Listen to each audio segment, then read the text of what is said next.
talking about topic 5.2, natural selection. So what do you remember from when we talked about it in 5.1? For what is the difference between evolution and natural selection? So remember that natural selection is also a theory, so is evolution, but it's the idea that it's a mechanism that or a way to get a species to evolve. So it's a mechanism for evolution. So let's talk about that a little bit more here in topic 5.2. But first, let's talk about Darwin. So Darwin is the one of scientists who's usually most talked about or connected with the theory of natural selection. So he traveled around on the HMS Beagle from 1831 to 1836 as a young man. Darwin was invited aboard as a naturalist and a geologist. So his goal was to basically survey and take notes about shorelines, tides, seafloor, and any description of features that would affect maritime navigation for sailors. If you look at the pathway here of his trip, okay, you'll notice that the Galapagos Islands are his pretty much final stop or one of the ends of his trips, and this is where he gets a lot of his research or supportive data from this location. So here's a picture of the Galapagos Islands. The Galapagos Islands are volcanic islands west of Ecuador. They're observed for their stunning biodiversity. For example, the Galapagos tortoise, which you can see in this picture here. I actually took these pictures when we went to Ecuador and to the Galapagos Islands in 2018. This was like a bucket list trip for me as a biology teacher. So this was 2 male Galapagos tortoises and giant tortoises, and this is how they're basically showing dominance for each other. And they don't ever actually hit each other. They just, whichever one can stretch the tallest and open its mouth the widest will be the winner, and the other one will back down and back away. So this is like it's a quiet type of fight. But they're also known for, the Galapagos Island is also known for the blue-footed booby and the marine iguana to be some of their famous, different and unique biodiversity they have there. He collected many specimens and made a lot of drawings and notes while he was at the Galapagos Islands. Here are just some other pictures that I took while I was there. So here's the blue-footed booby. You can see their blue, teal, turquoise feet. And this was on an island where there was it was like mating season as well as birthing season. And there was mating happening here more with frigate birds, which this is a frigate bird and this is a male. He can tell because he has this red area on his chest that he can puff out to attract a female. And this is a female blue-footed booby who is with the eggs right now. This is a Galapagos prickly pear tree. We talk about this on some of the islands. Some of the tortoises have a weird shaped shell in the back from a mutation, and that allowed their neck to actually be able to reach up taller on that island and eat these cactus pears, we could say, and survive on those islands where these were more common. So you would notice that type of shell on a Galapagos tortoise on the islands that have more prickly pears. And this is a hatch, which you would call when there is more than one blue-footed booby in an area. You can see their little teal feet on this rock, but this is a bunch of them. There's also red-footed boobies as well. Here's the marine iguana. It's the only place in the world where you find the marine iguana. It eats grass and seagrass, and it swims. So it's not a land iguana like this one here, which they can change into like different rainbow colors. But the marine iguana looks like prehistoric to me. This is a scalloped hammerhead. We actually swam with these guys. It was beautiful when we went scuba diving. And then these are some examples of the different Darwin finches that are on different islands, and you can see the different types of beak shapes, how pointy they are, how thick and wide or large they are. Skinny versus large, pointy. This one's a little bit more rounded, where this would be very pointy. So just some different species on the island. So the theory of evolution by natural selection, so notice they say by natural selection because it's the mechanism for how evolution could occur, was kind of a dangerous idea. If you remember from 5.1, I told you that Darwin felt like he had just admitted to a murder because it was just so different than what people believed how we evolved. So the theory of natural selection is that species that are better adapted to the environment are selected for and survive onto the next generation. So this is key, okay? So that they have an adaptation, which probably came from mutation, that worked in that environment, okay? Because environments can change and then that adaptation may not help anymore. So it has to be an adaptation in that environment that's selected for, that would actually benefit them. So notice natural selection, right? Selected for by the environment and survive into the next generation. So they'd reproduce and produce offspring that would survive and also reproduce. So eventually that trait would be in multiple generations. So Darwin applied this idea to all living species, including human beings. And that's why it was kind of a dangerous idea, because people felt we were very different from other species. So man falls into these are quotes from his book. So man falls into nature's cauldron. So tree of life. There is one common ancestor which differentiated into separate species. So these are some of his notes, and you can see he has this tree of life, and number one would be there must be a common ancestor. And he used the word descent with modification. So it's like we're descending from a common ancestor each time, but we're modifying slightly to be better or more evolved. So these are words that came from his book, Origins of Species. But how can we be related to bacteria? This was how people were like, this is crazy. We are definitely more complex than they are. And Darwin's answer was time. And he would use Charles Lyell, which is a geologist, and one of his famous books is Principle of Geology, and he used his theory of gradualism to support it, meaning that things just take a long time, and that Earth formed by a long, slow, gradual process of wind and water and weather erosion, taking millions of years to mold to the present landscape that we see today. So time was kind of his idea, or gradualism is how we could have possibly have bacteria as a common ancestor. Another key player who influenced Darwin was Thomas Malthus. He's very popular when you come to talking about environmental sciences. He was a clergyman and an economist. He wrote the Essay on Principle of Population, and basically, and people still read this book to today, they use a lot of what he's quoted to talk about human overpopulation. So what he said was any population of a species, when unchecked, goes on doubling itself every 25 years or increases in a geometric ratio. So resources, food, space, oxygen supply will become low, and that will eventually be what would check a population. But if those things are there, then a population will overpopulate itself. So when there's too many people, there's not going to be enough food. And the conclusion would be humans reproduce more than the environment can support. So he's saying we're at a point of overproduction, and this will force us to struggle for existence. So you can see some of the cartoons that have been displayed in the past where this crane is at resources, and he's trying to bring all these babies, and it's representing our overpopulation. He's overworked. So the first understanding of 5.2 is natural selection can only occur if there's variation within a species. Why would this be true? There has to be unique traits that would survive in a new environment or survive in an environment change. So those can come from multiple means, but there has to be variation, otherwise we'd all be the same, and if an environment was not one that worked or selected for the traits we had, we would all die. So there has to be variation within species in order for this theory to work. It's the most important part. So sexual reproduction promotes variation in a species. So if you remember, sexual reproduction is when you need two different offspring to mate, and you're going to get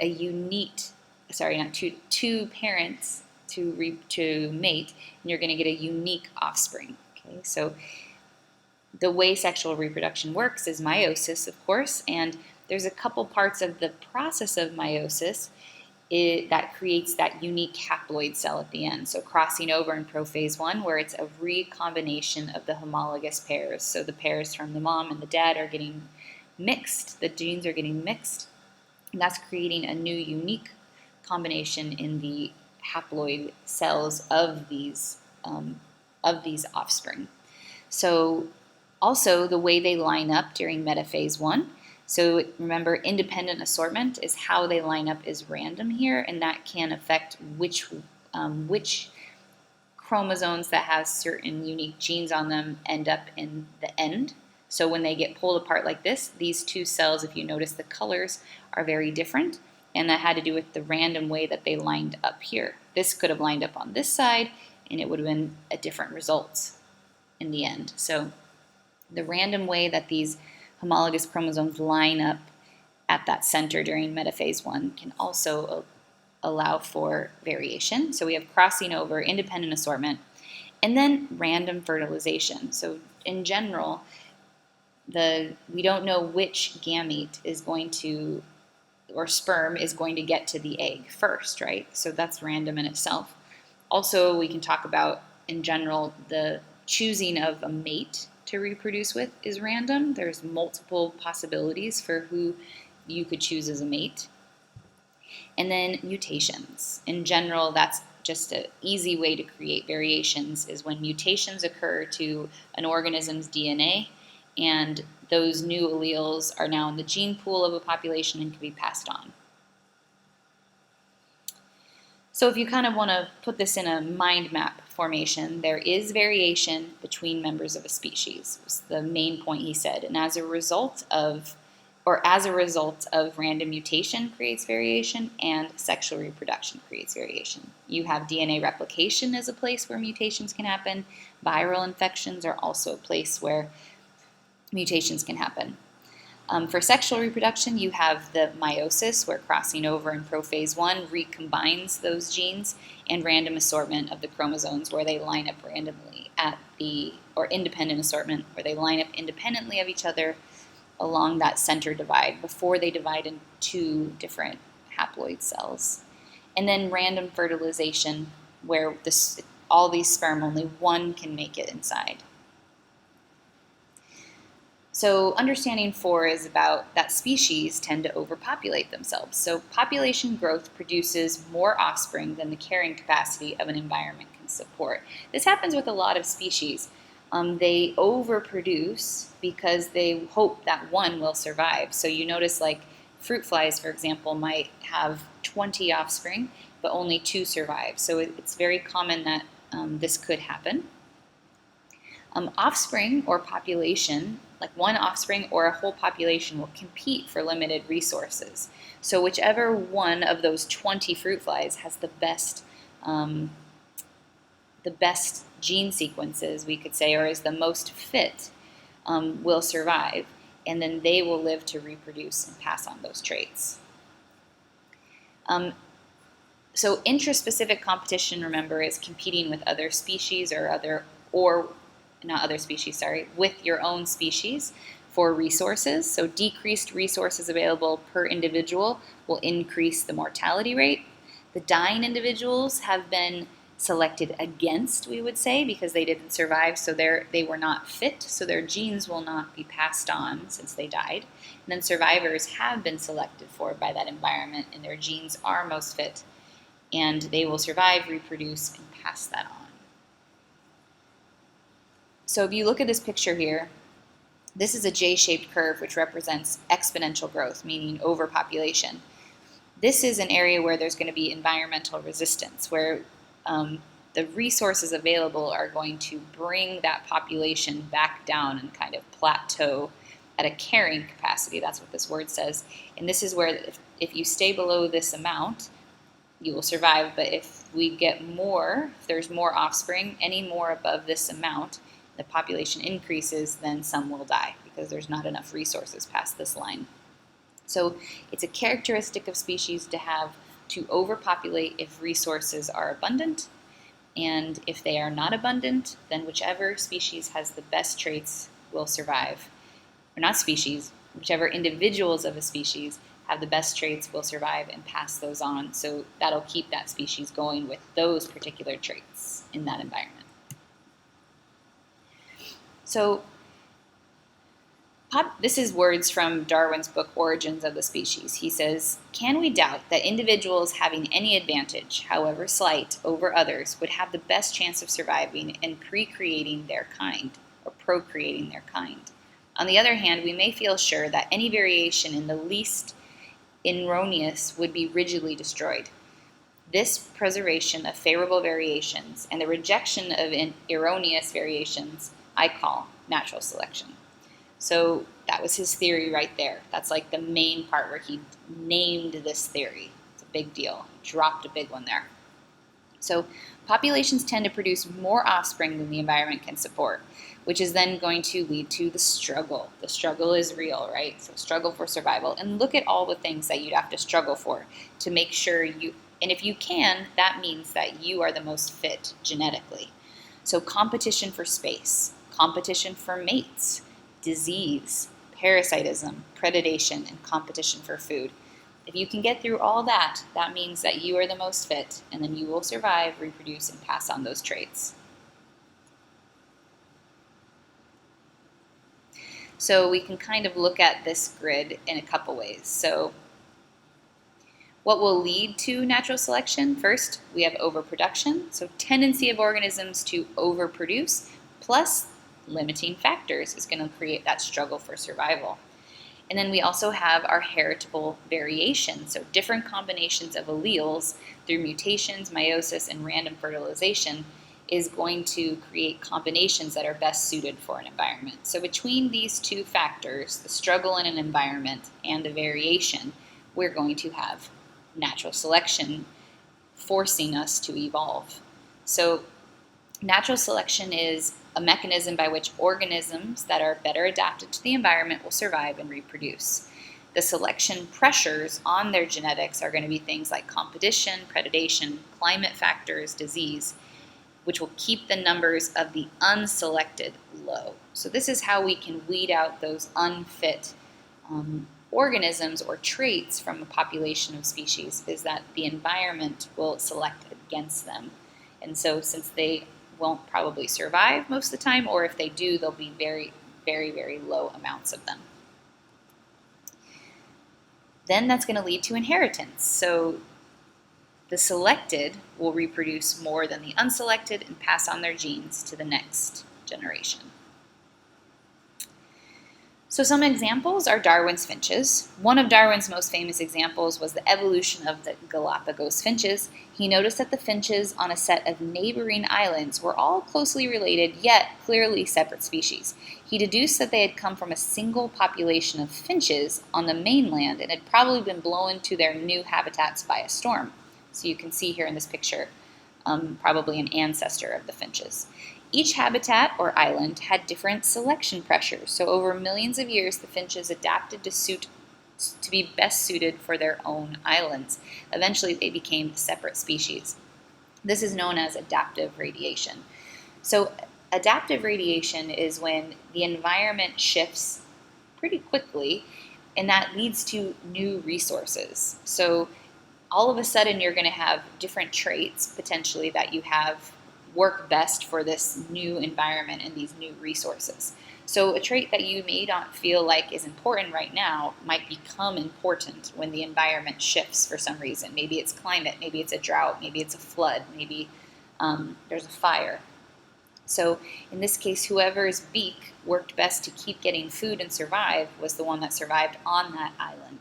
And they kept reproducing, and then you gradually see each island had different resources that worked best for certain traits, and they started to look very different, and we would consider them now, over millions of years, a different species. And we call that adaptive radiation. So they're radiating out from this ancestor, and they've adapted to their own new environment.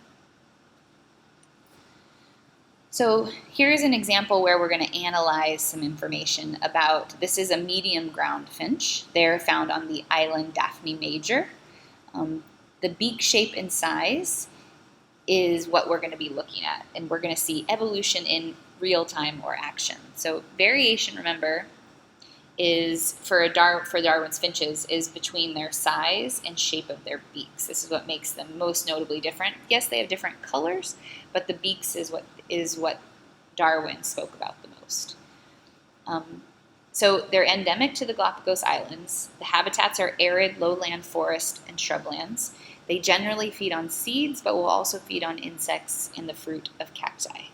So we're going to look at this graph here predominantly we're just going to look at this upper one and these arrows here. And this is talking about the variation of the gene sequence or the trait. So this would be a small beak size and this would be a large beak size. So small, large, same bird right here, okay, of the medium ground finch. So when we talked about adaptive radiation, the environment shifts to make a certain resource be more abundant or decrease, right? And you're going to see which trait works better.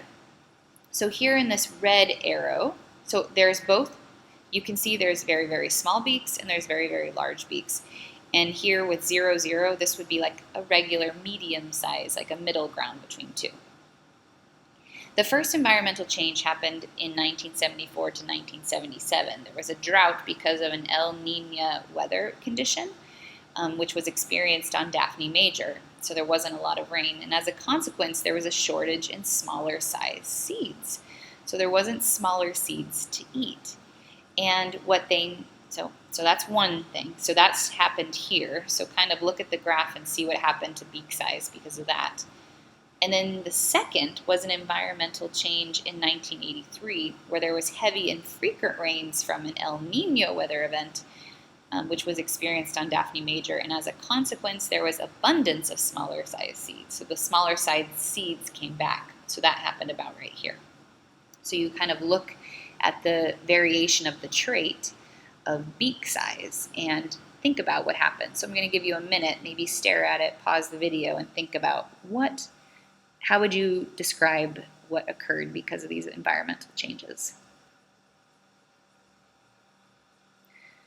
Okay, so the results are the populations of finches with smaller beaks declined dramatically. So if you look back here, you can see that the smaller beak size went down a ton because they didn't have food they couldn't eat bigger seeds. Their beaks were too small. So their population size dropped dramatically, which then led to the gene variation dropping dramatically. It was not prominent being produced in offspring anymore because the species that were surviving had larger beaks. So notice how long the larger beaks went on. Okay. Then, the mean beak size of surviving finches was higher than before the drought. And the last thing that happened because of this first environmental change is the mean beak size remained high in successive generations until smaller seeds were in abundance. For the second environmental change, it says over successive generations, the mean beak size decreased. So if you look here, that eventually, because the smaller seeds started to come back, there was probably a few birds who still had small beaks left. And because smaller seeds started to come back in abundance, those birds were surviving and reproducing. And so eventually, there was a mixture now, probably of more a medium-sized beak that was happening between large-sized beak finches that were reproducing together of this species and the smaller-sized beak of this medium ground finch. And they were getting more of the medium version. So it no longer needed to be a large-sized beak to be successful in this environment. Okay. So that's the end of this lecture. I hope that was helpful. If you have any questions, please write them down right now. And you are going to submit your notes on ManageBac. And I will ask you if you have any questions at the beginning of our next class. All right, have a great day, you guys.